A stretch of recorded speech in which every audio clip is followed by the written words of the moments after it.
En esta sesión me toca hablar del tema de los dones, como Luis ya mencionó.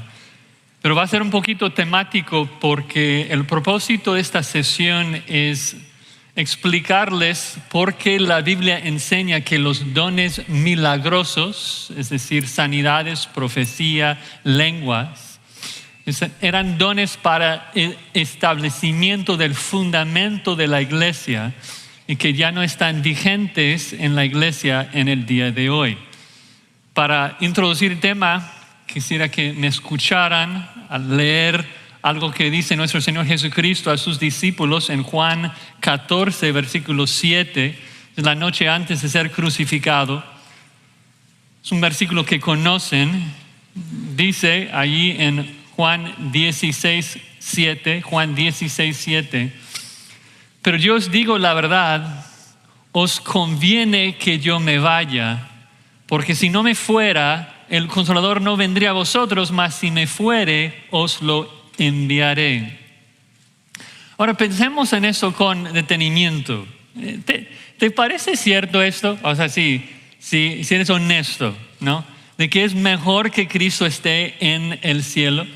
Te pregunto, si tú pudieras escoger entre estas dos opciones, o Cristo está aquí con nosotros, estás caminando con Él sobre el agua, o sea, Él está creando carne asada para ti, o sea, estás allí para escuchar tus enseñanzas, Él podría sanarte de cualquier enfermedad. ¿Escoges esto o lo que tienes hoy, el Espíritu Santo morando dentro de ti? Creo que sabemos la respuesta correcta porque Jesucristo lo dice. Es mejor tener el Espíritu Santo morando en nosotros, santificándonos. Pero si somos honestos, estaríamos tentados a querer tener a Jesucristo aquí con nosotros porque no entendemos la eternidad. Valoramos solamente lo físico, lo temporal. Tampoco comprendemos el trabajo del Espíritu Santo, que es transformarnos desde adentro. Y subestimamos la imagen de Cristo hacia la cual el Espíritu Santo nos está transformando. El Espíritu Santo nos muestra a Cristo y nos transforma a su imagen. Y lamentablemente muchas veces somos muy carnales y preferimos comer panes y peces cuando el Espíritu nos ofrece santidad y semejanza a Cristo. Y debemos arrepentirnos y maravillarnos de la obra de Cristo, en la obra que Cristo está obrando en nosotros por medio de su Espíritu Santo. En esta noche, como dije, vamos a ver los dones milagrosos y 7 razones por las cuales los dones milagrosos cesaron en el primer siglo. Y ya que sé que es un tema un poco calientito, vamos a orar para pedir la ayuda del Espíritu. Señor, como siempre, cuando llegamos a tu palabra, estamos en necesidad de tu iluminación. El hombre natural no percibe las cosas que son de tu Espíritu, Señor, y necesitamos que tú nos instruyes. Y Señor, pedimos en particular que tu Espíritu Santo nos capacite para obedecer tu palabra, que podamos incluso someter nuestras experiencias a la Escritura. Y dejar que tu Escritura interprete nuestras vidas y que gobierne todo lo que hacemos. Queremos adorarte en la forma en que tú prescribes en tu palabra y solamente así. Porque tú eres digno de recibir una adoración como tú demandas. Pedimos esto en el nombre de Cristo. Amén. Bueno, para comenzar, el término teológico de lo que vamos a estudiar se llama cesacionismo. Cesacionismo simplemente significa que los dones milagrosos cesaron cuando terminó el periodo del escrito del Nuevo Testamento. Esto está en contraste con la teología carismática o continuista que cree que todos los dones siguen vigentes en el día de hoy. Y antes de entrar en ver lo que dice la Escritura, yo quisiera aclarar 2 verdades muy importantes. Primero, a veces cuando alguien escucha la idea del cesacionismo por primera vez, les parece como anti-sobrenatural o anti-espíritu, como que estamos en contra del espíritu, y no es cierto. Queremos vivir llenos del Espíritu, como escuchamos. Queremos ser guiados por Él, controlados por Él. Queremos andar en el Espíritu. Él es quien nos ha sellado. Él es quien nos ha regenerado, nos santifica, nos preserva. Queremos adorarle por todo quien es y lo que hace en nuestras vidas. Queremos andar en el Espíritu. Queremos sentir el gozo que Él produce en nuestras vidas. Y porque le amamos, nunca queremos contristarle. Pero debido a esto de que no queremos contristarle, entonces no queremos hacer ni promover nada que vaya en contra de su palabra, de la manera que Él demanda que le adoremos. Ahora, segunda aclaración, que a veces cuando hablamos de los dones del Espíritu, queremos poner a todas las personas en solamente dos grupos: los que están con nosotros y los que están mal.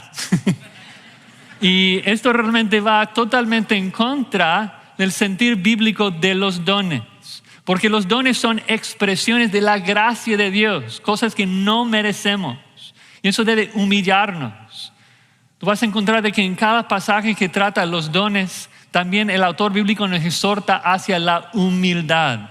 Romanos 12:3, que nadie tenga más alto concepto de sí que el que debe de tener. Además, el propósito explícito de los dones es la mutua edificación. Ya leímos 1 Corintios 12:7, que a cada uno le es dada la manifestación del Espíritu para el bien común, para el bien de los demás.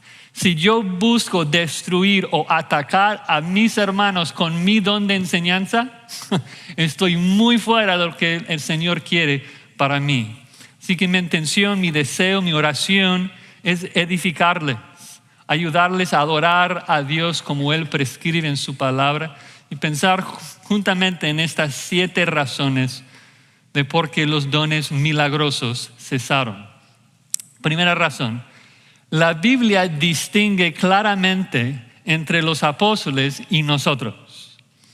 El trabajo de un apóstol era muy diferente a nuestro trabajo, y el texto más claro que trata de eso es Efesios 2:20.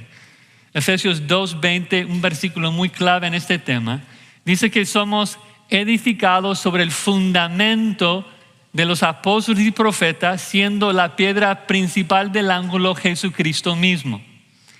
Y lo que vemos allí es de que existen 2 etapas en este proyecto de construcción. Tenemos el fundamento, el cimiento, y luego el edificio que se levanta por encima del fundamento. Son 2 proyectos totalmente distintos. Primero se pone el fundamento, luego se levanta el edificio. Y muy importante, no se puede trabajar en el edificio una vez que se empieza a construir, no se puede trabajar en el fundamento después de comenzar a construir el edificio. Si lo hace todo el edificio se derrumba, obviamente. Cuando pensamos en la Biblia, entonces, cuando estamos leyendo los Evangelios y el libro de Hechos, estamos viendo la narración del establecimiento de ese fundamento, el trabajo de Jesús y sus apóstoles. No tenemos su autoridad, no podemos duplicar ni copiar lo que ellos hacían. Jesucristo perdona pecados, los apóstoles tienen una autoridad sobre todas las iglesias del mundo. Ningún hombre hoy en día tiene esa autoridad. Nosotros debemos crecer por encima de ese fundamento, no tratar de duplicar ese fundamento. No necesitamos entonces más profetas y apóstoles. Los profetas y apóstoles pertenecen al fundamento. Y es mejor ya no tener nuevos apóstoles. ¿Por qué? Porque tenemos toda la enseñanza apostólica aquí, que es una palabra profética más segura. ¿Por qué? Porque no es hablado por el hombre, fue escrito por el mismo Espíritu Santo de Dios. Entonces ahora todo lo que necesitamos para la vida y la piedad, según de Pedro 1:3, lo tenemos escrito en la Escritura. Segunda razón. No solamente existe una distinción entre los trabajos, hoy ya no existen apóstoles. Hoy no hay apóstoles. Esto se entiende solamente al ver lo que significa la palabra apóstol. Apóstolos en griego simplemente significa un enviado. Y por lo tanto tenemos muchos enviados en la Escritura, enviados de diferentes personas. Jesucristo es llamado el apóstol del Padre en Hebreos 3, capítulo 3, versículo 1, porque Cristo fue enviado por el Padre.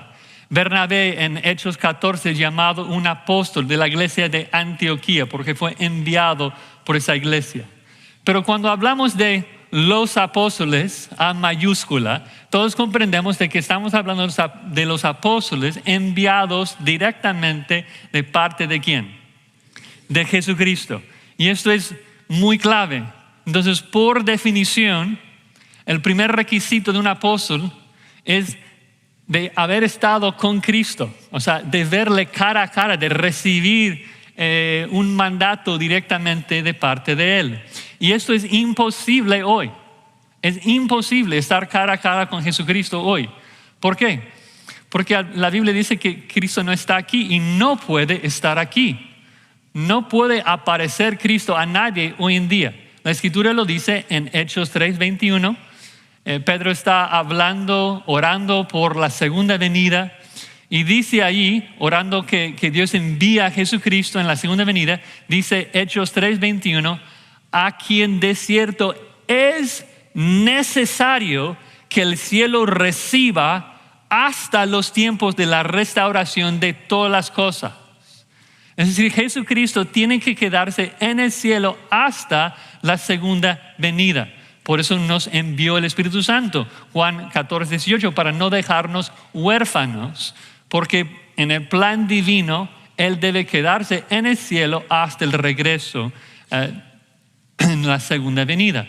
Entonces el charlatán que nos dice de que Cristo le apareció y le envía ahora como apóstol es un mentiroso, es imposible. Cristo hoy, nuestro glorioso Cristo, está a la diestra del Padre esperando hasta que su Padre ponga a todos sus enemigos debajo de sus pies y luego regresar por nosotros. Luego el charlatán contesta, ok, Jesús no puede venir aquí, pero yo visité al cielo. Tampoco, Cristo dice en Juan 3:13, nadie subió al cielo sino el que descendió del cielo, el Hijo del Hombre. No es posible. Ahora tenemos un caso particular, el caso de Pablo. Pablo presenta su apostolado como algo excepcional, fuera de lo normal.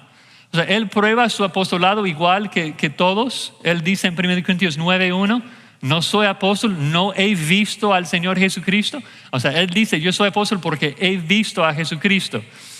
Pero lo curioso del caso de Pablo no es solamente de que había visto a Cristo, sino que dice que fue el último de haber visto al Señor resucitado. Esto lo encontramos en 1 Corintios 15. Pablo está dando la lista de todas las personas a las que apareció Jesucristo en 1 Corintios 15, versículo 8. Y luego termina y dice que al último de todos, como a un abortivo, fuera de tiempo es la idea, me apareció a mí. Y ven qué tan importante es eso, de que Pablo dice que fue el último de estar cara a cara con Cristo resucitado. Porque si Pablo fue el último de verlo, entonces Pablo es el último que califica para ser apóstol y ser enviado directamente de parte de Jesucristo. Además de eso, sabemos de que no existen apóstoles en la iglesia de hoy porque nadie está haciendo las señales de un apóstol. Otro versículo muy importante, 2 de Corintios 12:12. 2 de Corintios 12:12.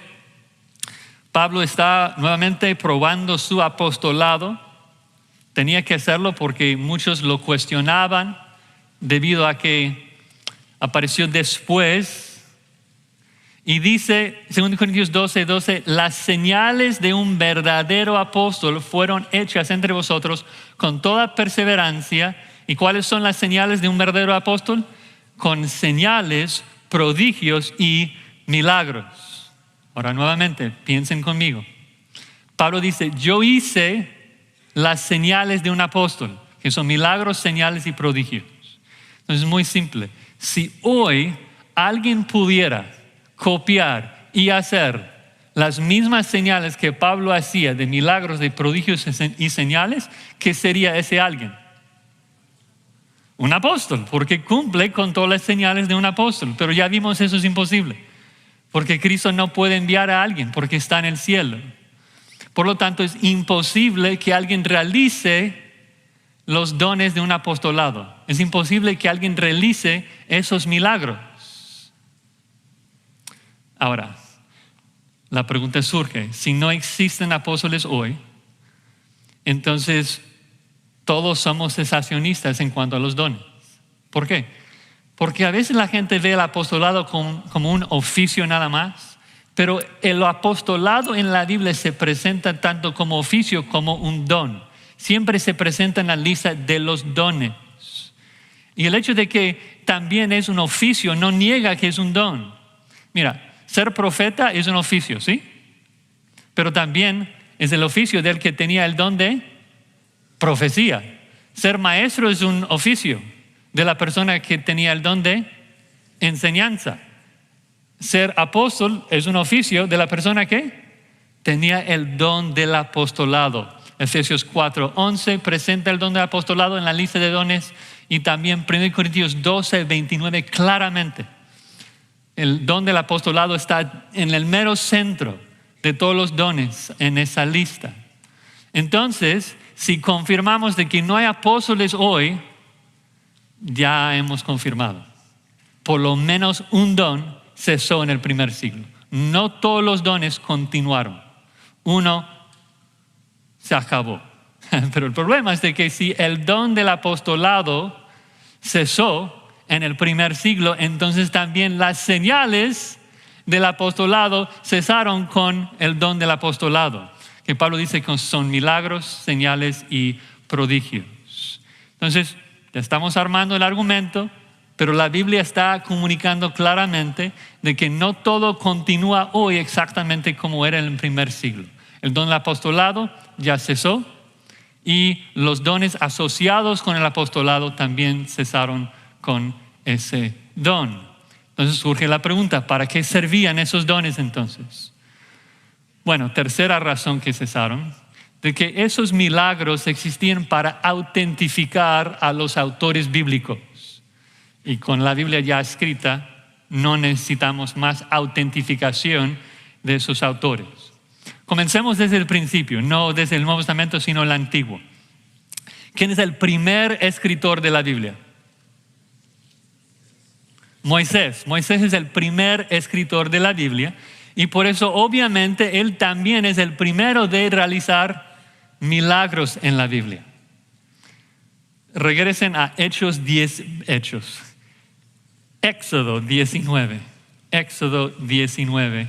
En el contexto, Moisés está a punto de dar los 10 mandamientos.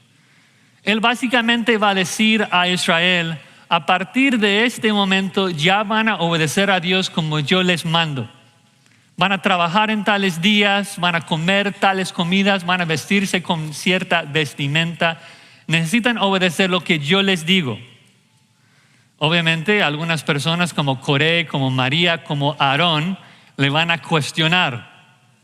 ¿Por qué debemos obedecerte a ti, Moisés? ¿Cómo que Dios solamente está hablando por medio de ti? Bueno, es que si cuestionas a Moisés, ¿qué te pasa? O sea, la tierra te come. Por lo menos te queda lepra. O sea, es peligroso contender con Moisés. Y Dios explica el porqué en Éxodo 19, versículo 9. El porqué de los milagros. Dice Éxodo 19, 9. Entonces Jehová dijo a Moisés, he aquí yo vengo a ti en una nube espesa, para que el pueblo oiga mientras yo hablo contigo. ¿Y por qué? Nubes y el sonido y todo eso. Para que te crean para siempre. Espera. O sea, ¿Dios quiere que Israel crea a Moisés? Sí, para siempre. Aún sus descendientes lejanos. ¿Por qué? Porque Moisés estaba escribiendo la ley de Dios. ¿Y cómo es que Dios puso el sello de autenticidad a las palabras de Moisés? Pues mediante los milagros extraordinarios que hizo a través de él. Y ves que entonces Dios pone a Moisés en una categoría por encima del resto de los judíos. Él se jactaba de una autoridad por encima de ellos, porque es Moisés quien establece el antiguo pacto. Moisés queda arriba, por encima del antiguo pacto. Ejemplo, recuerdan, Moisés le dice a Israel de que una persona una vez al año podría entrar en el lugar santísimo, y Moisés entra y sale casi todos los días. Porque él estaba estableciendo esas leyes.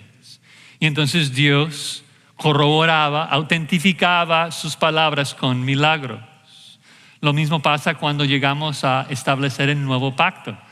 Jesús, según Hechos 2:20, fue varón aprobado por Dios. ¿Cómo? Con las maravillas, prodigios, señales que Dios hizo entre vosotros por medio de él. Igual que Pedro. Pedro se para en Hechos 2, se pone de pie y dice: ya no vas a cumplir las leyes que les dio Moisés. Desde este momento en adelante vas a creer en el nombre de Jesús. No hay otro nombre dado a los hombres bajo el cielo en que podamos ser salvos. Las reglas van a cambiar. Y un judío que debía haber pensado: oye, sabemos de que Dios habló por medio de Moisés, por los milagros que hizo, ¿por qué debemos creerte a ti? Porque luego Pedro sana un cojo de nacimiento. Porque luego está caminando, la gente está buscando ser sanada en su sombra. Porque Dios avalaba las palabras de Pedro con los milagros. Y esto pone a Pedro en una categoría diferente que nosotros. Él forma parte del fundamento, con una autoridad superior a la nuestra. Otro texto muy clave para este tema se encuentra en Hebreos 2:3. Hebreos capítulo 2, versículo 3. Otro pasaje que nos habla de esos milagros y su propósito.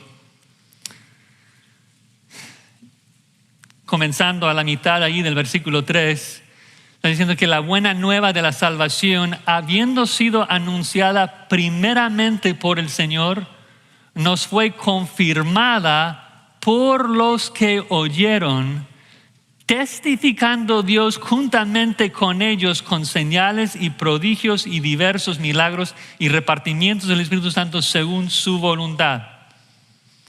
¿Vieron los tres grupos ahí? ¿Sí? Primer grupo, el Señor Jesús, que primeramente anunció el Evangelio. Segundo grupo, ¿quiénes son? Los que oyeron directamente a Jesucristo, sus apóstoles. Y grupo 3, dice que esos apóstoles predicaron a nosotros, los creyentes. Y la pregunta es esta: de acuerdo con este texto, ¿quiénes son los que hacen milagros? ¿Nosotros? No, ¿quiénes son?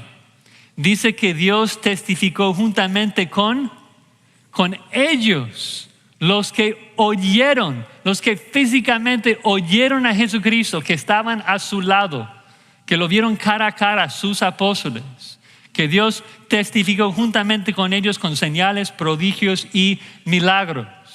Es decir, que Pedro está testificando con sus palabras y Dios está testificando juntamente con Pedro con milagros, avalando sus palabras. Y es interesante que ni siquiera el autor de Hebreos se incluye en esa categoría. Él dice que los apóstoles nos testificaron a nosotros, porque no todo profeta hacía milagros, no todo profeta estaba cambiando reglas. Isaías no hizo milagros, Malaquías no hizo milagros. Los que establecieron pactos, sí, eso es diferente. Por eso vemos de que los que estaban revelando nuevas verdades fueron autentificados por el Espíritu Santo de Dios con esos milagros. Y por eso el cese del canon, el cierre del canon, elimina la necesidad de esos milagros. Una vez que la Biblia está completa, ya no hubo necesidad de más autentificación. El don de profecía, por decirlo así, en el momento que la Biblia se termina de escribir, se vuelve innecesario. Es parte del fundamento. Los profetas, Efesios 2:20. Pero más que esto, si lo pensamos bien, en el momento que la Biblia se cierra, cualquier otra profecía se vuelve competencia con la suficiencia de las Escrituras. Ataca la suficiencia de las Escrituras. Si Dios sigue hablando hoy, significa que este libro no es todo lo que necesitamos. Y esto es herejía. Todo lo que necesitamos para la vida y la piedad lo tenemos. Es una fe dada una vez para siempre a los santos. Dios ya nos ha hablado por el Hijo.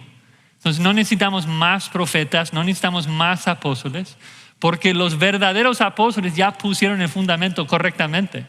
No necesitamos a más. Y ellos entendieron esto. Un texto muy interesante se encuentra en 2 de Pedro, capítulo 1. 2 de Pedro, capítulo 1. Pedro está a unos meses, tal vez semanas antes de su muerte. Y dice en 2 de Pedro, capítulo 1, versículo 15, también yo procuraré con diligencia que después de mi partida vosotros podáis en todo momento tener mi memoria de esas cosas. Entonces, Pedro estaba hablando de un ministerio suyo después de su muerte. Hoy en día, después de su muerte nos va a ministrar. ¿Cómo? ¿Pedro va a ascender al Padre e interceder por nosotros? No, no somos católicos, hay un solo mediador. Yo esperaba escuchar más no, honestamente.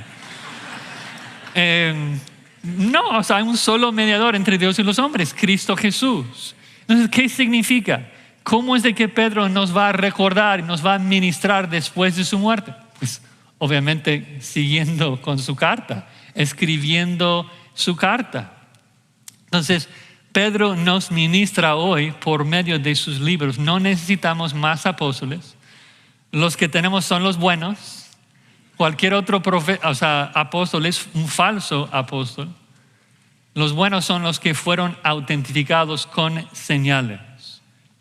A ver, cuarta razón juntamente con la Escritura sería que el sentido común nos indica de que los dones milagrosos ya han cesado. Cuando, de manera honesta, cuando comparamos los milagros, las lenguas, las sanidades de la Biblia con lo que hoy se practica, nos damos cuenta que evidentemente no es lo mismo. O sea, las cámaras de video, las grabadoras de audio han existido desde hace muchos años ya. Las lenguas que se graban por los carismáticos no son idiomas que se comparan con Hechos 2. Los milagros que se graban no se comparan con los milagros de la Biblia. Son trucos. En el mejor de los casos son obras providenciales de Dios, pero obvio no se comparan con un milagro bíblico. O sea, muéstrame quién puede detener el sol, que puede dividir el mar rojo, que haya murallas de agua, que puede levantar a muertos. O sea, muéstrame un milagro como los milagros que vemos en la Escritura. Personas que llevaban los pañuelos de Pablo a los enfermos y se sanaban instantáneamente.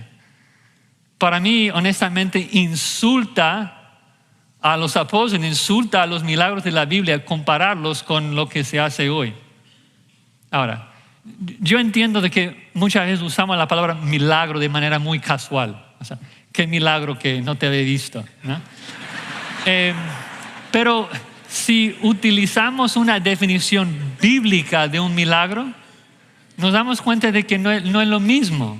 O sea, un milagro bíblico es algo que Dios hace que rompe las leyes de su creación, que no deja ninguna otra opción.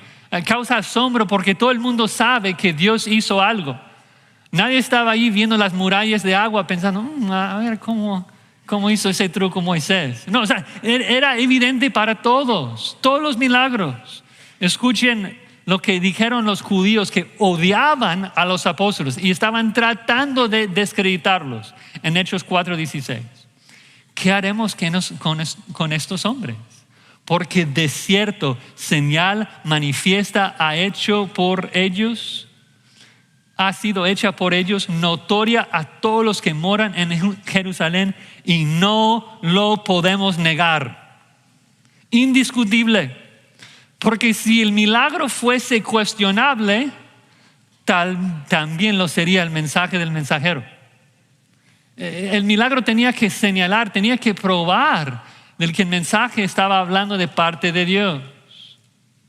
Entonces, ¿cómo justifican los charlatanes hoy, los que no pueden siempre curar, los que fallan? ¿Cómo justifican sus milagros? Bueno, dicen que, bueno, yo tengo el mismo poder de Pablo para sanar, pero tú no te sanas por tu falta de fe.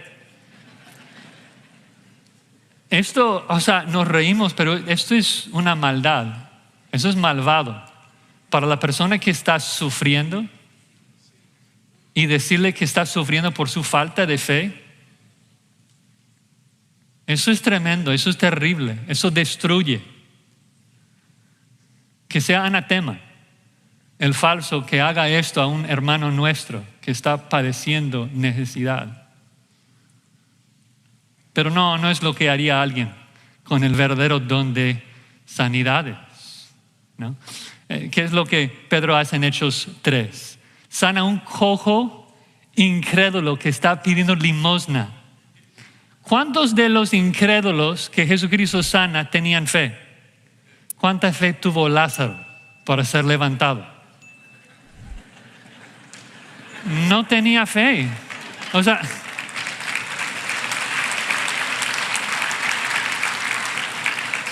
Cuando Dios quiere hacer un milagro, nadie puede impedirlo.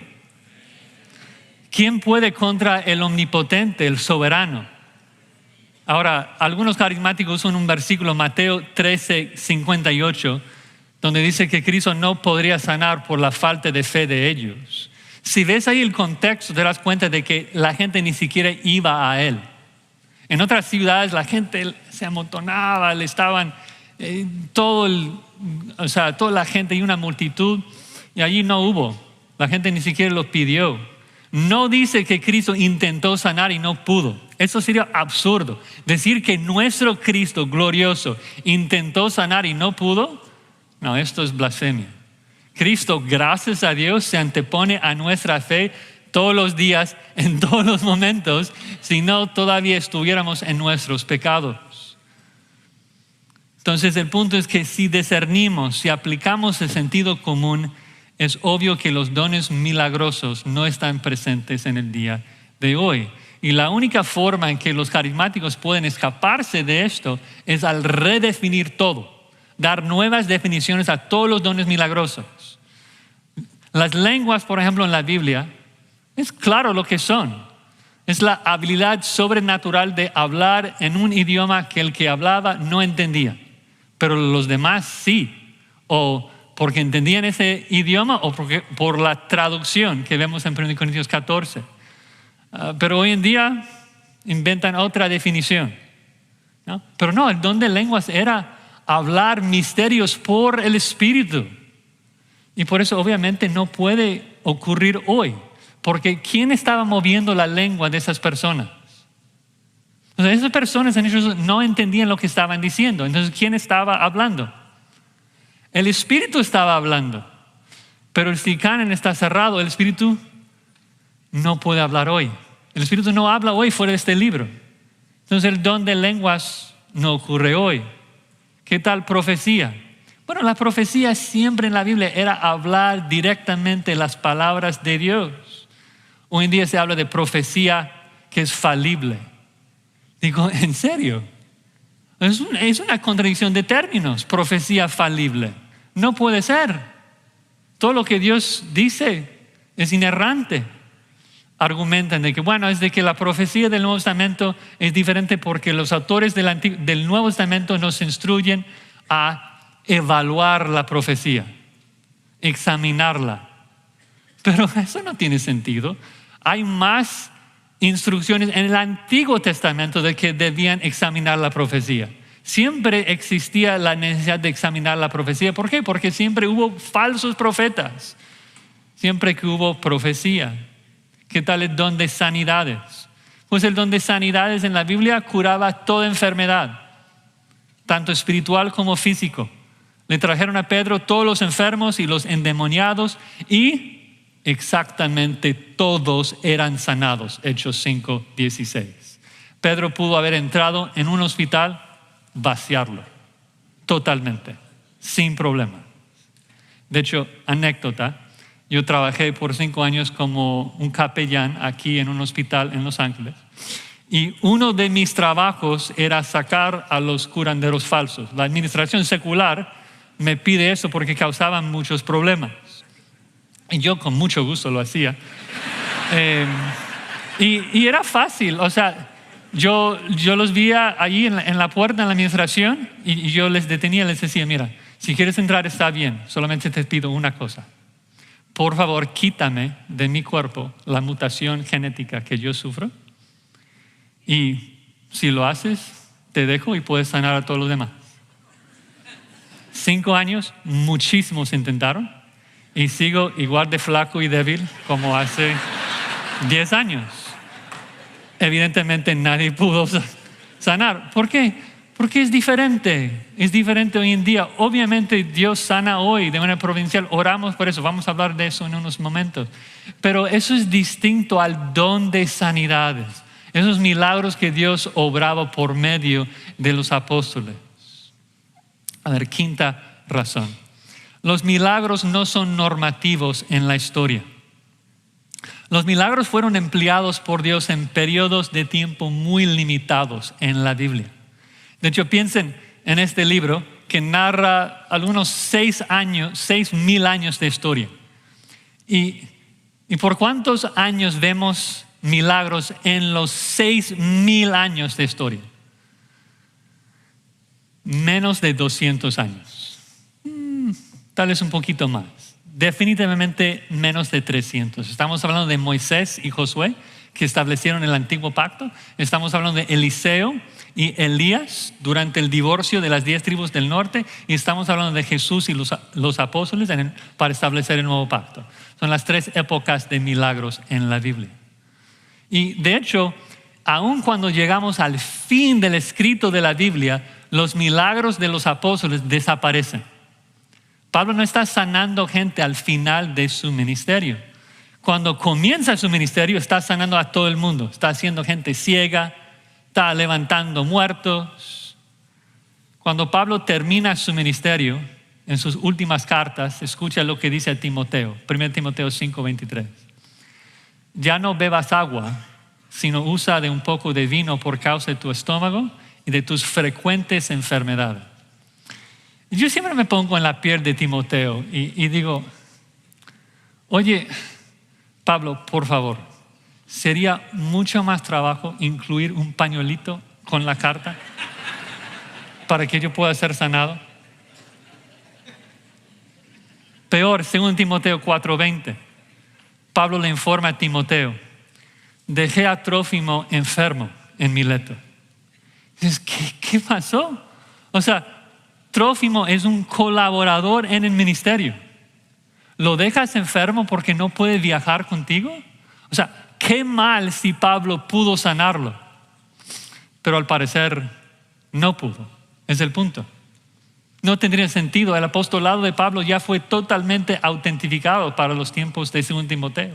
No hay más razón para certificarlo. Entonces, esto representa un gran cambio en el ministerio de Pablo. Si esto le hubiera pasado al comenzar su ministerio, pues habría muchas más dudas acerca de su apostolado. Oye, ¿por qué no puedes sanar? ¿Por qué no puedes realizar milagros, Pablo? Pero no al final, ya después de escribir sus cartas, no estaba haciendo esas cosas.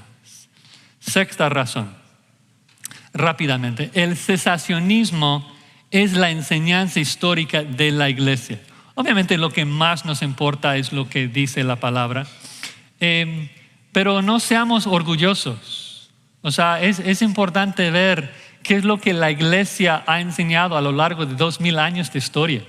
O sea, hermanos nuestros que fueron iluminados por el Espíritu Santo, hermanos nuestros que vivían un poco después de los tiempos de los apóstoles, que entendían griego mucho mejor que nosotros.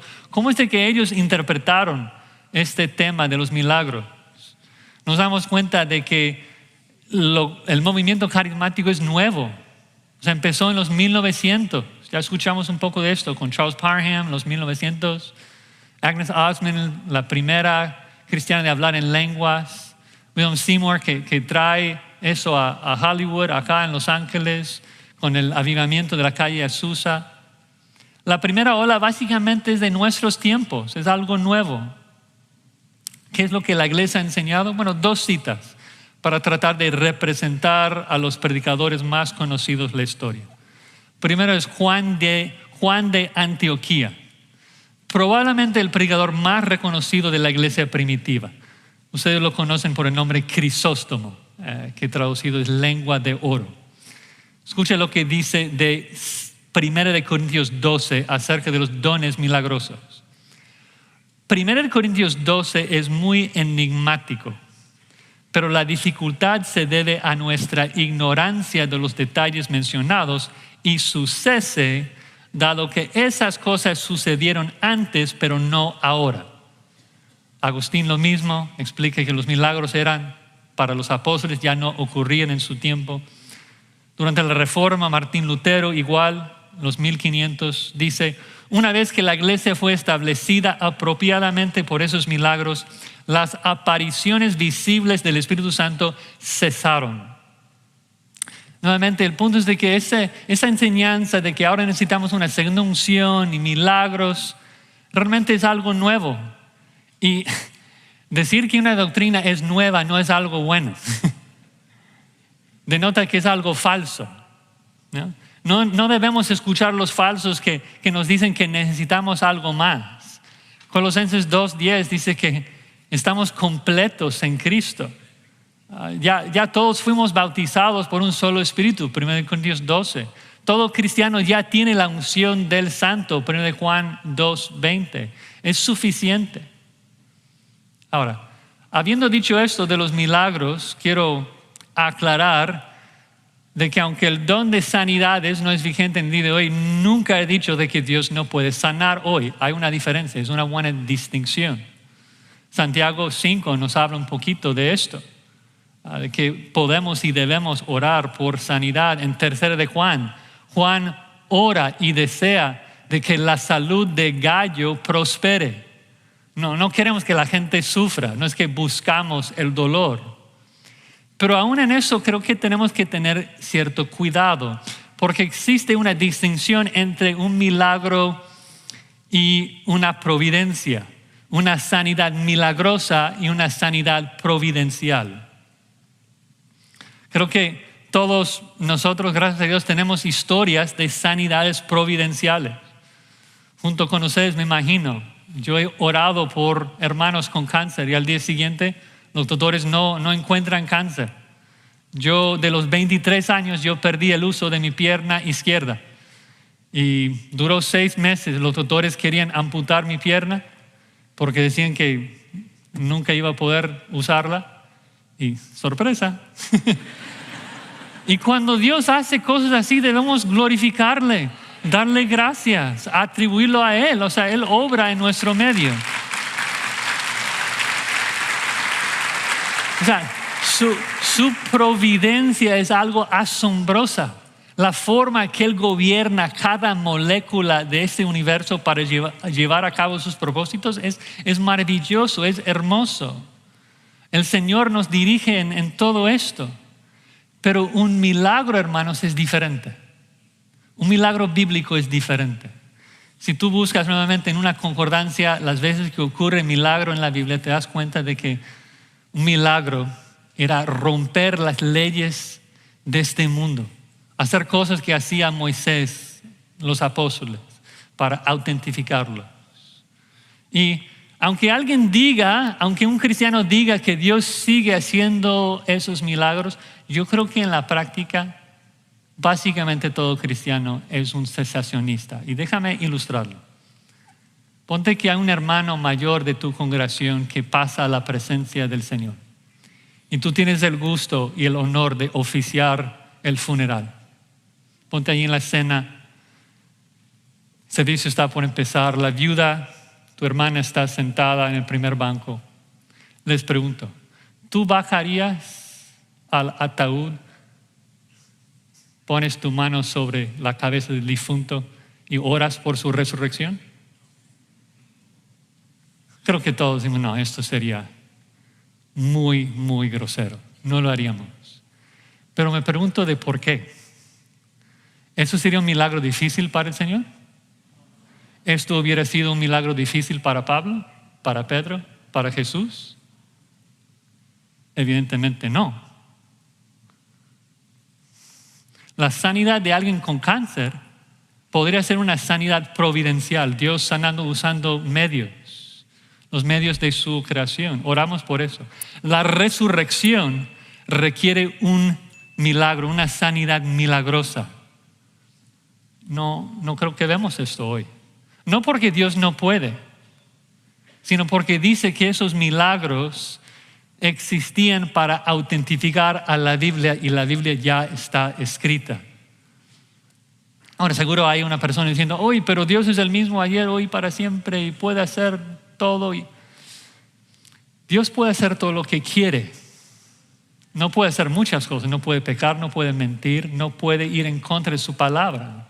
Entonces, si Él nos instruye que los dones milagrosos eran para el primer siglo, eran para autentificar los autores de la Biblia, entonces Él va a hacer lo que Él dice. Última razón, séptima razón, que los dones milagrosos cesaron en el primer siglo, es porque Dios nos da mejores dones. Dios nos da mejores dones. Por eso comencé con la introducción de Juan 16, porque lo que Dios nos da hoy es mejor. Déjame explicar. ¿Cuál es el propósito de cada don que tú y yo tenemos? Es la mutua edificación del cuerpo de Cristo. Pero te das cuenta de que si hoy en día tú tuvieras el don de sanidades, ese don no edificaría a nadie. No puede, no tiene esa capacidad. Porque aunque me sanes, esa sanidad no me santifica. Imposible, un milagro externo no te cambia. El don de sanidades edificó a la iglesia al confirmar el escrito de la Biblia, al confirmar el testimonio de los apóstoles. Eso es todo. Milagros y sanidades no nos transforman, no nos santifican. Vayan a Lucas 16. Pasaje muy importante. Jesucristo inventa una historia para enseñarnos este principio de que los milagros externos no nos cambian. Recuerden el contexto, un rico muere, va al lugar de tormento esperando el juicio y clama a su padre Abraham por su familia que todavía está vivo. Quiere regresar y evangelizar a su familia. Y dice en Lucas 16, 28, Lucas 16, 28 dice, tengo 5 hermanos para que les testifique a fin de que ellos no vengan también a este lugar de tormento. Y Abraham le dijo, a Moisés y a los profetas tienen, óiganlos. Y él entonces dijo, no, padre Abraham, pero si alguno fuere a ellos de entre los muertos, se arrepentirán. Mas Abraham le dijo, si no oyen a Moisés y a los profetas, tampoco se persuadirán, aunque alguno se levantare de los muertos. ¿Ser testigo de una resurrección te puede cambiar el corazón? No, imposible. La única herramienta que nos santifica es la palabra de Dios, Moisés y los profetas. Hermanos, no corran tras milagros y sanidades y dones que no te pueden santificar. No tienen esa capacidad. No inviertes tu tiempo allí. No vas a crecer en santidad allí. Hay que invertir nuestros esfuerzos en donde está la batalla, en comprender y aplicar y obedecer las Escrituras. Y es por eso que nuestros dones son los mejores, porque se usan para fomentar el crecimiento espiritual entre nosotros. Pensemos nuevamente en ese texto de Juan 16, 7, que es mejor lo que tenemos hoy en el Espíritu Santo. Pensemos en esa gente que experimentó los milagros de Jesucristo. Miles de personas que comieron los panes y los peces. Miles de personas fueron sanados. Pero no olvidemos de la historia. Es esa misma multitud que llenó sus vientres con su comida y recibió sanidad física, es esa misma multitud que luego clama, crucifícale, crucifícale. Porque los milagros externos no cambian el corazón. Ningún milagro en ninguna época. El ser humano sin Cristo es un cadáver, muerto en sus delitos y pecados, y solamente el Espíritu Santo, por medio de la palabra de Dios, puede hacer el mayor milagro posible: levantar de la muerte a un hombre. Nos quita el corazón de piedra, nos da un corazón de carne y nos capacita para adorar a Cristo. Nos da ojos para ver su hermosura, nos da oídos para escuchar sus palabras de vida. Solamente el Espíritu quita nuestra amargura, nuestro engaño, nuestra maldad, y nos hace amables y misericordiosos y justos como Jesús. Ese es el verdadero objetivo de los dones: fomentar la edificación del cuerpo de Cristo, hacer una esposa gloriosa, hermosa, que refleja la santidad de Cristo.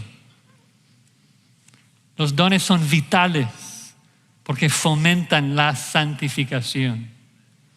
¿Entiendes ahora por qué tu don es más esencial, más importante que el don de sanidad?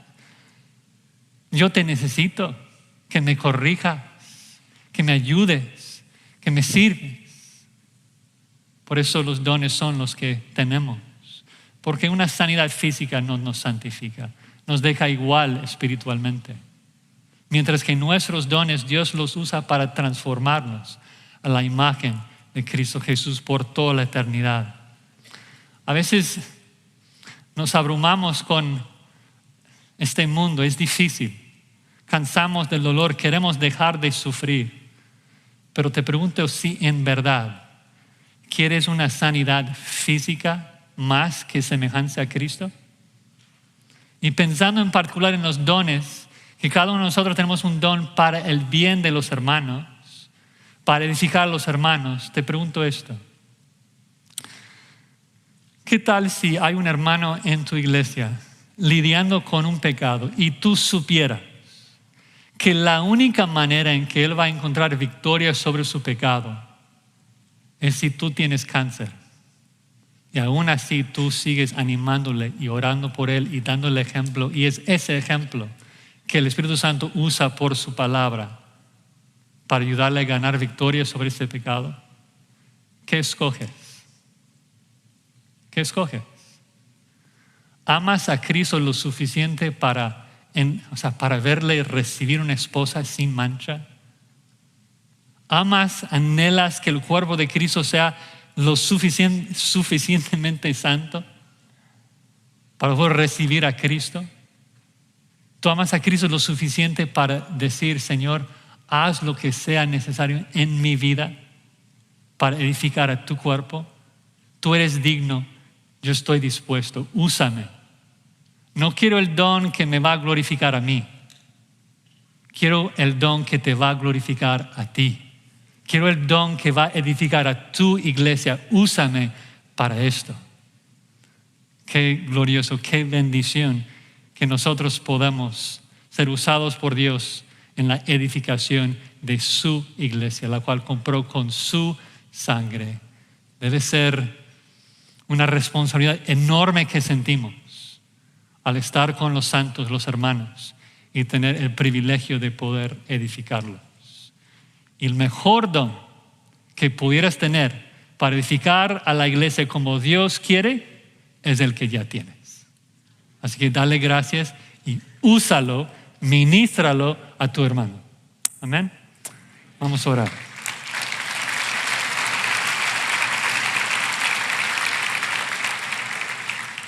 Señor, tu verdad es tan clara y nos revela las mentiras de los hombres que quieren robarte de tu gloria. Y damos gracias por la forma que tú nos ministras. Gracias por los dones que nos das. Y te rogamos, Señor, que tú nos ayudes a ser fieles mayordomos de esos dones que nos has entregado para edificar a tu cuerpo, para buscar la santidad, para buscar ser una esposa que refleje las perfecciones de nuestro amado Señor y Salvador Jesucristo.